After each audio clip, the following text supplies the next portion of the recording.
Let's move! Come on, if you're sure it's not true, you will tuck it in! Aye, aye, sir! Aye, aye, sir! Ever been convicted of a felony? Are you communist? 60, 50, 40, 50! Are you now, or have you ever been a homosexual? No, sir! I will break you. I promise.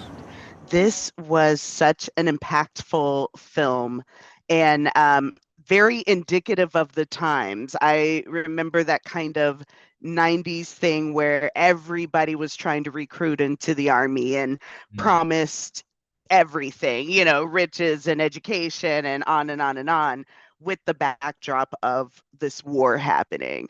And so we have your three characters that are either fashioning Marines or trying to become Marines. I wanted to start with you, Eman, with Ismail being Muslim and coming into this recruiting process.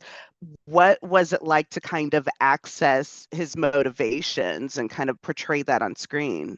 It was really, really intimate and personal, and it was also sort of a deep dive. It was kind of accessing parts of myself that, through my childhood and through being Middle Eastern and being raised in America, 9/11 happening while I'm a child and then growing up with the repercussions of that, it was a really cathartic experience, and it was very, very much a healing experience.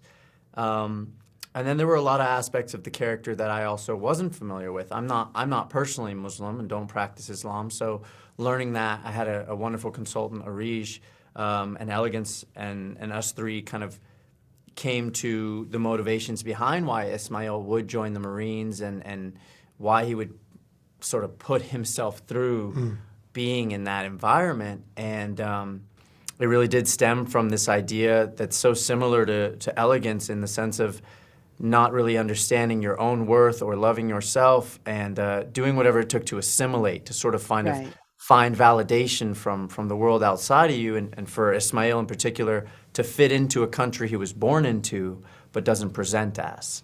And so that was definitely, yeah.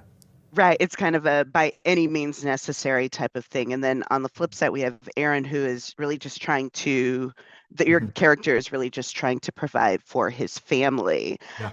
When thinking about that background, there was kind of the idea of keep your head low, don't make any trouble, but then you're seeing these obvious injustices. How does your character kind of react to that? There's a bit of a challenge at times, right? Because, I mean, I come from immigrant parents, right? So first generation in this country, the necessity has been very apparent, at least for me in my life. I come from very humble beginnings. So within Castro's story as well, he was Cuban from Miami, and I always say that I'm Cuban by association because I am from Miami as well. So having the kind of backstory play out in that way, and then having to see, like, I was thinking to myself oftentimes, like, how would I, especially in a time like that, have responded to the cards that I was dealt, right? Like, what are the stakes that I would, how high would the stakes be for me, and then what would I be willing to do to provide for my family? And then within the film, the Castro being very much so of, like, I don't want to make enemies, but I would like to fit in, and I would like to be accepted. So there's oftentimes in the film where Castro is very much not the instigator in things, but he definitely, like Eman said, he assimilates to the culture, especially within the hierarchy and military, and, you know, especially within that time in the mid-2000s. It was a challenge for me, but I can definitely see the humanism around it, because once again, I oftentimes was dealt with the question, what would I have done? Raúl, I really loved your character because in kind of juxtaposition to that, he has the thing where he didn't necessarily assimilate, but is still kind of facing those repercussions. And I really enjoyed that in your performance. Thank you. Thank you. Appreciate Well, it.